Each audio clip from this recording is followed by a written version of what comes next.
जोड़ो कार्यक्रम का शुभारंभ करने के लिए झारखंड की पावन धरती पाकुड़ विधानसभा के श्रीकुंड मैदान में इस मंच पर उपस्थित हमारे in charge general secretary Shri Avinash Pandey ji, parliament के सदस्य श्री सैयद नासिर हुसैन जी और इस हाथ से हाथ जोड़ो कार्यक्रम के प्रभारी श्री अर्जुन मोडवाडिया जी, प्रणव झा जी, राजेश ठाकुर जी, अल्लमगीर आलम जी जो हमारे सीएलपी के नेता हैं, सीनियर लीडर, एक्स हमारे यूनियन मिनिस्टर, जाने माने नेता श्री सुबोध कांत साय जी, श्री बन्ना गुप्ता जी मिनिस्टर, बादल जी minister, Hafizul Hasan minister JMM और श्रीमती गीता कोरा जी एमपी लोकसभा और एआईसीसी सेक्रेटरी दीपिका पांडे जी और विजय हंसा जी एमपी जेएमएम, प्रदीप यादव जी, बंधु तिर्की जी, जलेश्वर महंतो जी और उपस्थित सभी विधायक बंधुओं, जिला कांग्रेस कमेटी के अध्यक्षों और प्रदेश कांग्रेस के पदाधिकारियों और यहाँ पर मंच पे उपस्थित सारे सज्जनों और खासकर इस हाथ से हाथ जोड़ो कार्यक्रम के लिए पधारे हुए मेरे भाइयों बहनों, युवाओं, किसानों, मजदूरों और मीडिया के मेरे दोस्तों, ये झारखंड कांग्रेस के लिए एक महत्वपूर्ण राज्य है। जो झारखंड हमेशा देश के लिए उजाला देता है। अगर झारखंड से कोयला नहीं निकला, सारे हिंदुस्तान में अंधेरा ही अंधेरा छा जाता है। तो ऐसी रोशनी दिलाने वाले मेरे सभी भाई लोग यहाँ पर हैं और उसी तरीके से आप एकजुट होकर आज भारत जोड़ो यात्रा में भी काम किया और राहुल जी कन्याकुमारी से लेकर कश्मीर तक 3600 किलोमीटर वो चल के दिखाए, जो नामुमकिन था। लोग ये कहते थे ये कैसा होगा, क्या राहुल गांधी जी कन्याकुमारी से कश्मीर पहुंचेंगे? ये धूप में, बारिश में, ठंडी में, और कश्मीर में मैं भी जब गया था बर्फ ही बर्फ था। ऐसी लंबी यात्रा उन्होंने तय की, इसीलिए कि देश में जो एक नफरत का वातावरण पैदा हो रहा है, देश में युवाओं को एम्प्लॉयमेंट नहीं है, देश में बेरोजगारी के अलावा इन्फ्लेशन, महंगाई बढ़ रही है। यही मोदी साहब 2014 में ये कहते थे, महंगाई की मार अब की बार मोदी सरकार बोलते थे। अरे भाई, आपने जो महंगाई के लिए लड़ा, मीडिया में अपना नाम बढ़ाया और सभी पेपरों में आपने इतना एडवर्टाइजमेंट किया, इतना एडवर्टाइजमेंट किया, महंगाई मेरी सरकार आने के बाद कम करूंगा, ये कहा उन्होंने। मैं उनको पूछना चाहता हूं, अब कहां है, कहां गया आपका स्लोगन? और यही बात तो राहुल गांधी जी पूछ रहे, यही बात मैं पार्लियामेंट में पूछ रहा हूं, और यही बात हमारे कांग्रेस के सभी नेता लोग उनको पूछ रहे हैं, लेकिन उसका जवाब उनके पास नहीं है। जब जवाब आदमी के पास नहीं होता तो वो घूमकर उधर इधर की बात करने लगता है।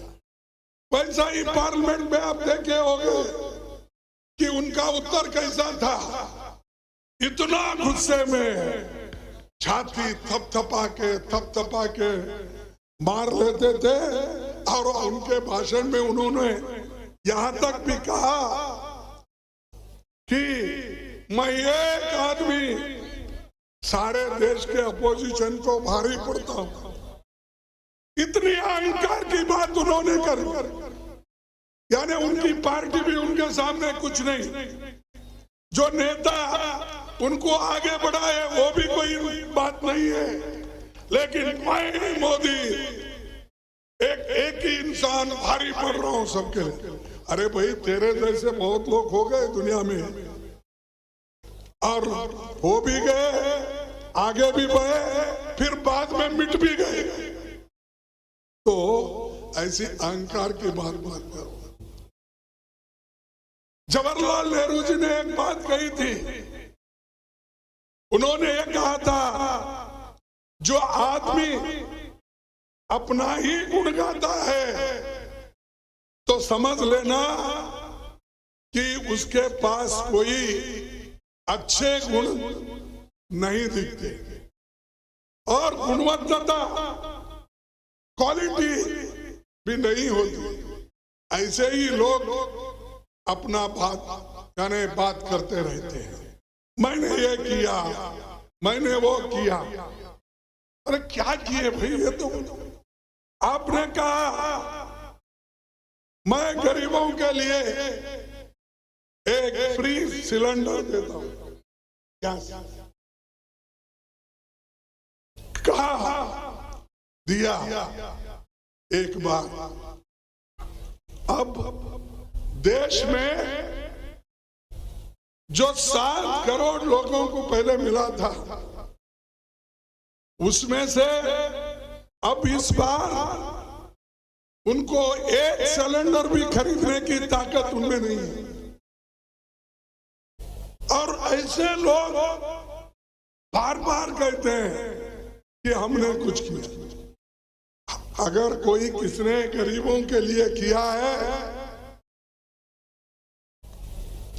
मजदूरों की, किसानों की अगर किसने सुनवाई की है तो श्रीमती सोनिया गांधी जी और मनमोहन सिंह ने की। उन्होंने फूड सिक्योरिटी एक्ट लाया, गरीबों को अन्न देने का काम उन्होंने किया। अब वो छाती ठोक के मैंने 80 करोड़ लोगों को फ्री राशन दे रहा हूं। कहां से दे रहे भाई? जिस देश में एक दाना भी अपने आजादी के पहले उगता नहीं था, हमारे पास अनाज की कमी थी, लोग भूखे मरते थे और अमेरिका से गेहूं लाके यहां पर बांटा जाता था। लेकिन नेहरू जी, इंदिरा गांधी जी ने ग्रीन रेवोल्यूशन किया, अनाज उगाओ, और आज अनाज का भंडार हमारे गोडाउनों में इतना है कि सोनिया गांधी जी ने सोचा इसको गरीबों में बांटो, और उन्होंने ये फूड सिक्योरिटी एक्ट लाया। अगर वो एक्ट नहीं लाते, अरे मेरे बाबा तुम कहां देते थे गरीबों को? मनरेगा किसने लाया? मनरेगा स्कीम किसने लाया? आपको मालूम नहीं? अरे मनरेगा स्कीम इंदिरा गांधी जी ने लाया, सोनिया गांधी जी ने लाया। जब सोनिया गांधी जी ने, मनमोहन सिंह जी ने मनरेगा योजना लाकर गरीबों को पेट भरने के लिए कम से कम 100 दिन का काम उनको देना चाहिए, उन्होंने शुरुआत की। और इन्होंने क्या किया इस बजट में? अगर आप देखेंगे, जिस जगह 2,72,000 करोड़ रुपए इस वक्त से आज के जो मेहनत का, यानी गरीबों को जो वेजेस मिलते हैं, जो मजदूरी मिलती है, उसका हिसाब डाले, 100 दिन के लिए मटेरियल के साथ 2,72,000 करोड़ रुपए होना चाहिए। ये छोड़िए मटेरियल का, कम से कम काम के लिए 1,72,000 करोड़ होना चाहिए। लेकिन इन्होंने बजट में कितना रखा मालूम? सिर्फ 60,000। गए बजट में 90,000 तो था, 42 दिन काम करे 100 दिन के बजाय, लेकिन अब सिर्फ 60,000 लगे। और ये गरीबों की बात करते हैं, और उनको हमेशा झूठ बोलने की आदत है बीजेपी को।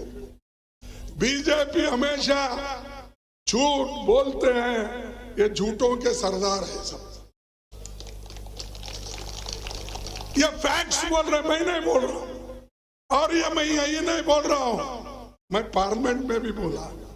मैं जब बोलता हूं तब हमारा जो कहने का मकसद गरीबों के बारे में हो, देश के बारे में हो, जब हम कहते हैं तो हमारे पूरे शब्दों को निकाल देते हैं, पूरे का पूरा। मैं कुछ नहीं कहा था, मैंने बोला मोदी साहब आप मौनी बाबा हो, तो फौरन चेयरमैन ने उसको निकाला।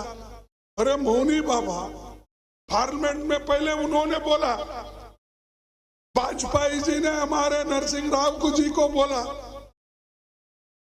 ये बीजेपी के लोग मनमोहन सिंह जी को बोले बाबा, मौनी बाबा। अगर मैं मौनी बाबा राज्यसभा में कहता हूं तो वो निकाला जाता है। तो कहां है फ्रीडम ऑफ स्पीच? कहां है? अरे पार्लियामेंट में भी नहीं, पार्लियामेंट के बाहर भी नहीं। अगर कोई सच्चाई बोलता है, कोई सच्चाई लिखता है, कोई सच्चाई दिखाता है, तो उसको ये लोग जेल भेजते हैं। ऐसे सरकार होना चाहिए। और ये लोग क्या कोशिश कर रहे हैं मालूम आपको? मोदी जी और शाह जी तो तोड़फोड़ में बहुत मजबूत है, तोड़फोड़ सरकार बहुत बनाते हैं। कर्नाटक में बहुमत में थे अलायंस की गवर्नमेंट, उसको इन्होंने तोड़ा। महाराष्ट्र में आघाड़ी की सरकार थी, उसको उन्होंने तोड़ा। मणिपुर में हमारी मेजॉरिटी थी, उसको उन्होंने तोड़ा। गोवा में थी हमारी, नजदीक नजदीक थे, वो भी उन्होंने तोड़ा। हर जगह तोड़ फोड़ करना और तोड़ फोड़ करके सरकार बना लेना और ऊपर से कहना देखो हम प्रजातंत्र के लोग हैं और मैं प्रजातंत्र में विश्वास रखता हूं। ऐसे बड़ी बड़ी भाषण करते हैं। अरे बड़े बड़े भाषण करने वाले थोड़ा चलो, संविधान के तहत चलो, हम कहने से मत चलो। ये बाबा साहब अम्बेडकर ने जो संविधान इस देश को दिया है उसके तहत आप चलने का सीखो। वो सब छोड़ दिए, कहते हैं संविधान की बात, लेकिन करते हैं क्या? आरएसएस जो बोलता है, नागपुर से जो नोटिस निकलती है या ऑर्डर निकलता है, उनकी बात सुनते हैं, क्योंकि वो धर्म धर्म में झगड़ा लगाते हैं, जाति जाति में झगड़ा लगाते हैं। कभी भी देखो, कहीं भी जाओ, चुनाव नजदीक आते ही हिंदू मुसलमान, हिंदू मुसलमान, हिंदू मुसलमान। अरे क्या यही सब्जेक्ट है? क्या इसी से पेट भरने वाला है? अरे देश को किधर लेके जाना ये पहला देखो। हमने तो आजादी दिलाई, कांग्रेस ने आजादी के लिए लड़ाई लड़ी, लेकिन इनका कुछ भी नहीं है उसमें। इनका ना कोई हिस्सा लिया आजादी के लड़ाई में, इनकी पार्टी आई ना कोई प्रचार भी किया। फिर भी कहते हैं कि हम राष्ट्रवादी हैं, हम ही इस देश को बचा सकते हैं। 60 साल में कांग्रेस देश को डुबा दी। अरे अब झारखंड में कई इंस्टीट्यूशंस हैं, पब्लिक सेक्टर्स हैं, बड़े बड़े कारखाने हैं, ये सब मोदी के पीरियड में ही आए क्या? मेरे को बताना, मोदी के पीरियड जो हम करें वो भी कहने के लिए वो शर्माते हैं। IIT, IIM, AIIMS, engineering college, medical college, सड़क। अरे हमने तो सड़क एक लाइन की बनाई हुई, आप डबल लाइन उसी जमीन पे की है। कई 2 लाइन की हमारी जमीन थी तो 4 लाइन की, हमने इतना रोड बनाया। अरे रोड पहले किसने शुरू किया? जमीन किसने ली? एक लाइन किसने डाली? आज और एक मंत्र खोल रहे, क्या खोल रहे? वंदे भारत ट्रेन। अरे भाई वो लाइन कौन बिछाई? मोदी ने बिछाई। रेलवे की लाइन तुम्हारे जमाने में कितनी बिछाई? हजारों किलोमीटर, लाखों किलोमीटर हमने रेलवे की लाइन बिठाई। उसके ऊपर ये लोग एक नए नए नाम देके रेलगाड़ी छोड़ रहे हैं, और वो रेलगाड़ी छोड़ने के लिए मोदी जी खुद जाते हैं और वहां पर हरी झंडा दिखाकर ये वंदे भारत मैंने किया। अरे भाई नीचे का रेल का कौन किया? क्या इसके पहले रेल नहीं चलती थी? अगर कोई किसी का 60 स्पीड 70 स्पीड से ट्रेन जाता है तो आप 80 स्पीड किए हो, इसका मतलब आप ही किए। ऐसा झूठ, और ये झूठ बोलते बोलते जा रहे हैं। मुझे समझ में नहीं आ रहा क्यों लोग उनके झांसे में आ रहे हैं। ये एक ही नहीं, कोई भी चीज आप देखिए, जैसा कि ये बीजेपी सरकार कहती है कि आजादी उनको 2014 में ही आया, 1947 में उनको आजादी मालूम नहीं है, क्योंकि वो लड़े नहीं, इसलिए वो उसका महत्व उनको मालूम नहीं। ये 2014 में प्राइम मिनिस्टर बने, तब से ये कह रहे हैं अब फ्री इंडिया, मॉडर्न इंडिया। अरे मॉडर्न इंडिया तो पंडित जवाहरलाल नेहरू जी पंचवार्षिक योजना के तहत उन्होंने करके दिखाया। तो इसीलिए तो लाख लोगों को खाने को अन्न मिल रहा है, व्हाइट रेवोल्यूशन, दूध मिल रहा है, बच्चों को स्कूल है। इनके जमाने में 71,000 गवर्नमेंट स्कूल बंद किए। जो गरीब के बच्चे पढ़ते थे, जो गरीब के लोग अपने बच्चों को वहां भेजते थे, 71,000 गवर्नमेंट स्कूल्स बंद। और किसको दिए? जो भी प्राइवेट आते उनको देते गए।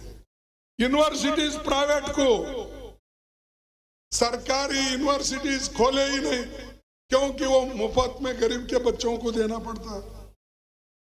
तो ये जो इन्होंने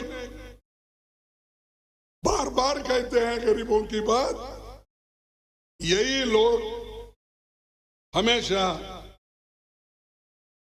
गरीबों को खत्म करने की कोशिश कर रहे हैं। और ये आंकड़े के साथ मैंने बोला। और दूसरी चीज हमने पार्लियामेंट में उठाया था, एक व्यक्ति जिसकी आमदनी 2019 में सिर्फ 1 लाख करोड़ थी। पहले तो 50 करोड़ थी, बाद में 1 लाख करोड़।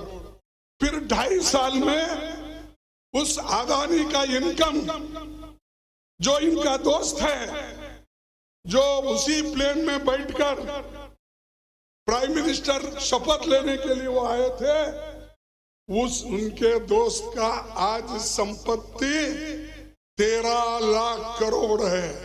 कितना है? 13 लाख करोड़। कोई गरीब 2 लाख रुपए जो कमा के रखा होगा, क्या तुम्हारी संपत्ति 2 लाख से एकदम 13 लाख किसी का तो बना है? कौन सी ऐसी जादू है? क्योंकि अदानी जी को मोदी जी ने सरकारी पैसा देते गए। LIC, जहां पर हमारे 28 करोड़ लोग अपनी पॉलिसी रजिस्टर किए, उनका पैसा है, वहां से ये उनको 16,000 करोड़ रुपए देते हैं। SBI बैंक, जहां आप लोग डिपॉजिट रखते हैं, पैसा रखते हैं, वहां पर और दूसरे बैंकों से अब तक उनको 82,000 करोड़ मिला है, यानी 82,000 करोड़ किसी को मिलता है सिर्फ 2 साल में, 2.5 साल में। तो मोदी जी अगर वो न्याय अगर हमारे सब गरीबों को, किसानों को, मजदूरों को अगर दिखाएंगे तो हम कोई मेहनत करने की जरूरत ही नहीं।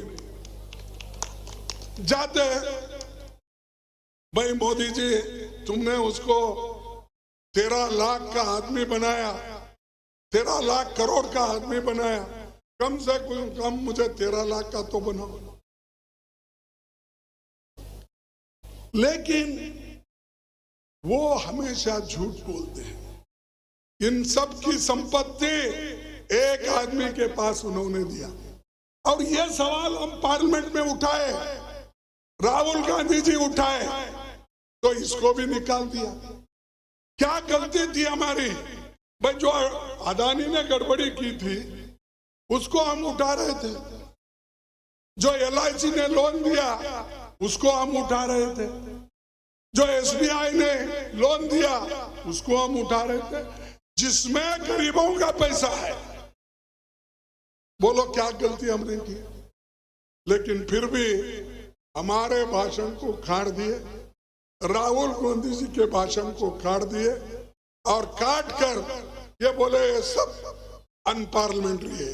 अरे मैं बोला था वॉशिंग मशीन की बात, वॉशिंग मशीन की बात इसलिए बोला था कि बीजेपी बहुत से एमएलएस को अपने तरफ लेती है, जिनके ऊपर छापे पड़े, जिनके ऊपर ईडी केस लगाए, जिनको इनकम टैक्स का केस लगाया, ऐसे लोगों को डरा के धमका के अपने तरफ लेती है।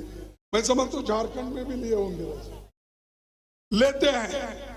लेने के बाद वो कहते हैं ये देखो कलंकित है, लेकिन मैंने कहा साहब वो कलंकित है तो आपके पास एक बहुत बड़ा वॉशिंग मशीन है।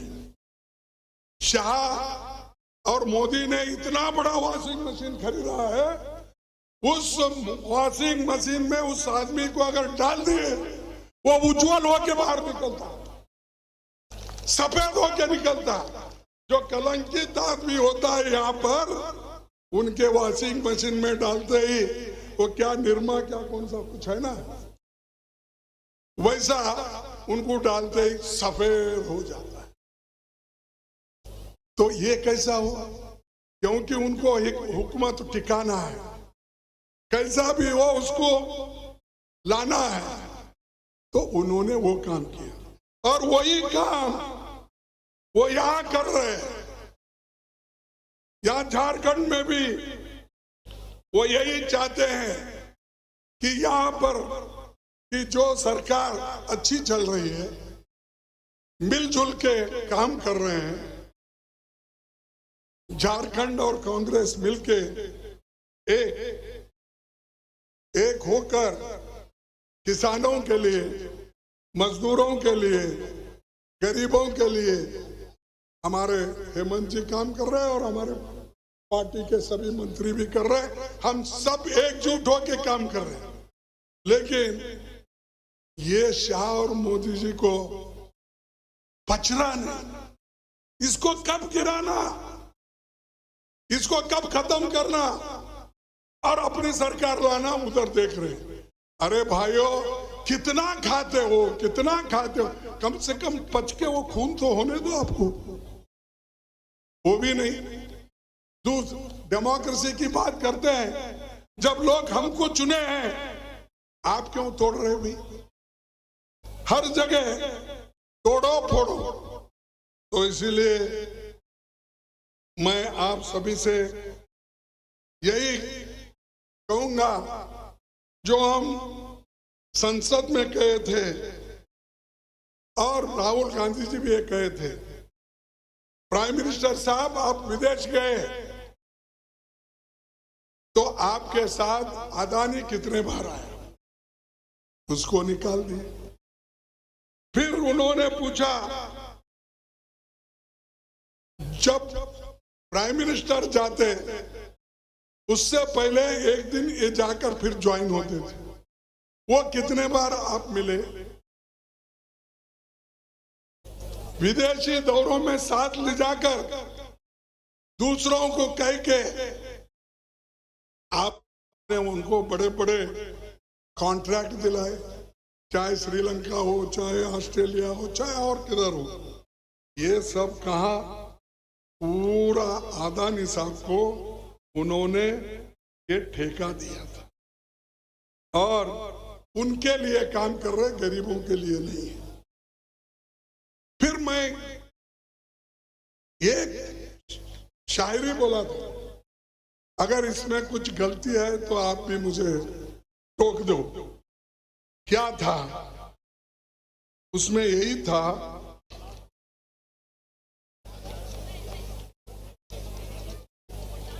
अरे इसमें था, कहाँ निकाले?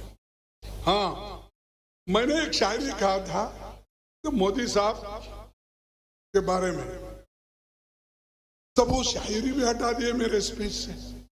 अरे ये तो शायर लिखा है, मैं नहीं, मैं कोट कर रहा हूं। जैसा वो भी 2-3 शायरी बोले छोटे मोटे, लेकिन वो नहीं निकाले।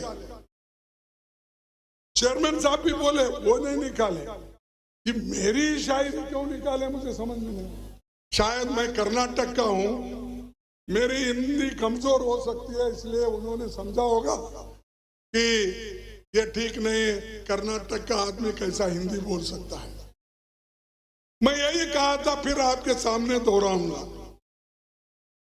कहो, अगर आप चाहते हैं तो कहता, मोदी तो नहीं चाहते, कम से कम आप चाहते समझ के करो।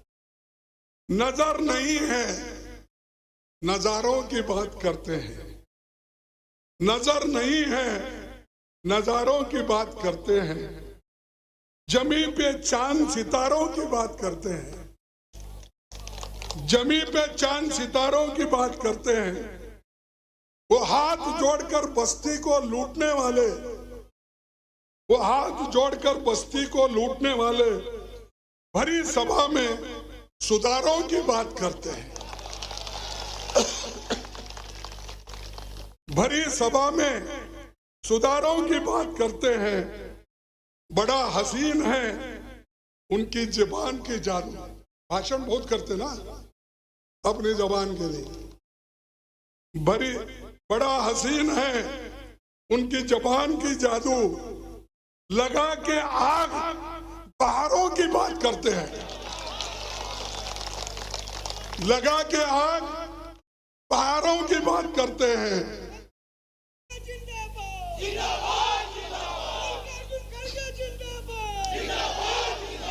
मिली कमान तो अटकी नजर खजाने पर। मिली कमान तो अटकी नजर खजाने पर। नदी सुखा के किनारों की बात करते हैं। वही गरीब बनाते हैं आम लोगों को।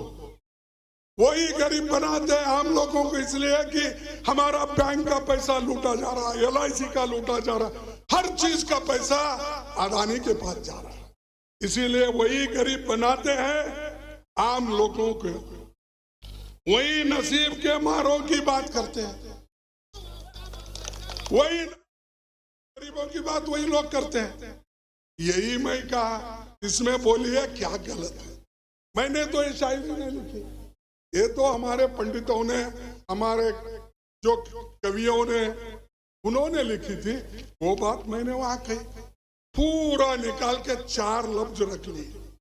जो उनको ठीक लगता वो रखे, बाकी के आधा से ज्यादा काट दिए। तो ऐसी चीजें भी उनको पसंद नहीं है। ये तो बात ऐसी हो गई कि हम लोग तो देश के लोगों के लिए लड़ रहे हैं, नौजवानों के लिए लड़ रहे हैं, इन्फ्लेशन के खिलाफ लड़ रहे हैं, अनएम्प्लॉयमेंट के खिलाफ लड़ रहे हैं, किसान की आमदनी बढ़े इसके लिए हम लड़ रहे हैं। लेकिन ये लोग अपने दोस्तों को अमीर बनाने में लगे हैं। इसीलिए मैं और एक बात कहूंगा, और वो देश के लिए हमारे नौजवानों को ये जरूरी है, आप देखना चाहिए। देश को जिंदा रखने के लिए भले ही मर जाएंगे, देश को जिंदा रखने के लिए भले ही मर जाएंगे, ये दिल ये जान सब कुर्बान कर देंगे, मगर देश से अन्याय मिटाने के लिए हर चुनौती से टकराएंगे।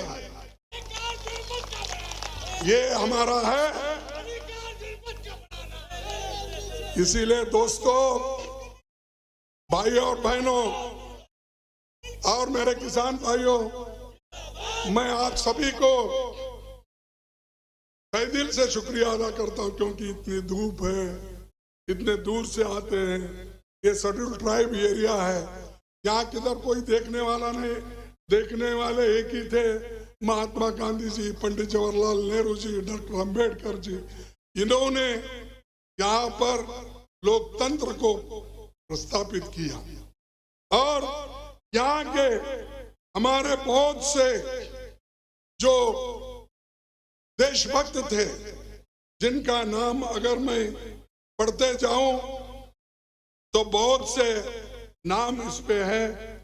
और आप सभी को मालूम है कि इस धरती के लिए कौन लड़े, कैसे कैसे लोग इसके लिए अपनी कुर्बानी दी। और खासकर ये जो झारखंड में जो गौरव का स्थान है और रोशनी का स्थान है, खनिज संपदा का स्थान है, और धरती आबा बिरसा मुंडा जी का, बाबा तिलक का, तिलक मांझी का, सिद्धो कानू का और टाना भगत का जैसे महान नायकों की इस महान भूमि को मैं नमन करता हूं और आपका आशीर्वाद मांगने के लिए ठहरा हूं।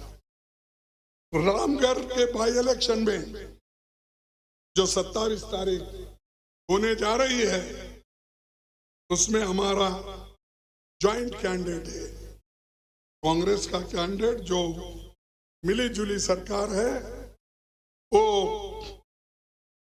जो हेमंत जी के नेतृत्व में चल रही है, तो हम दोनों मिलके लड़ रहे हैं।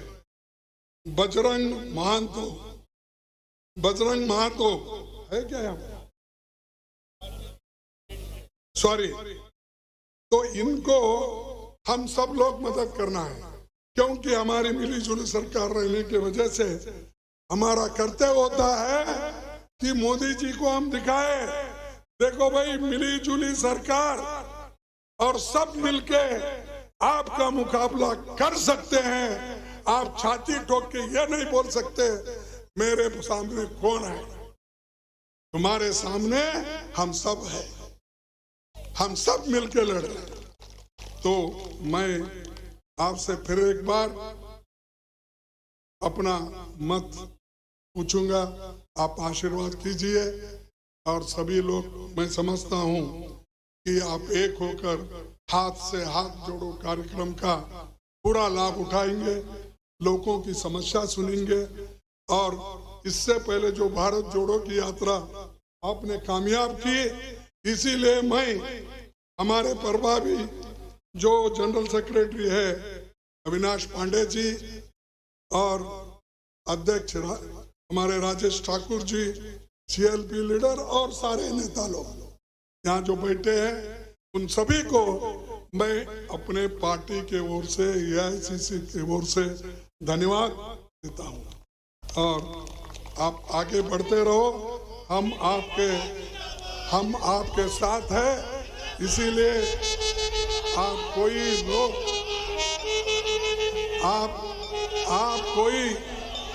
कोई चिंता करने की जरूरत नहीं। मैं स्लोगन दूंगा, हाथ से हाथ जोड़ो का। आप बोलेंगे हाथ से हाथ जोड़ो, आप भी बोलेंगे हाथ से हाथ जोड़ो। क्या इतने नौजवान लोग हैं? अरे मेरा जैसा आदमी बोल रहा है तो थोड़ी आवाज दो। हाथ से हाथ, हाथ से हाथ, हाथ से हाथ। भाइयों, जय हिंद, जय हिंद। और आखिरी आप भी बोलिए जय हिंद, जय हिंद, जय हिंद। धन्यवाद झारखंड के लोगों को और ये शहर के लोगों को। फिर एक बार मैं नमन करके मेरे 4 शब्दों को समाप्त करता हूं। जय हिंद।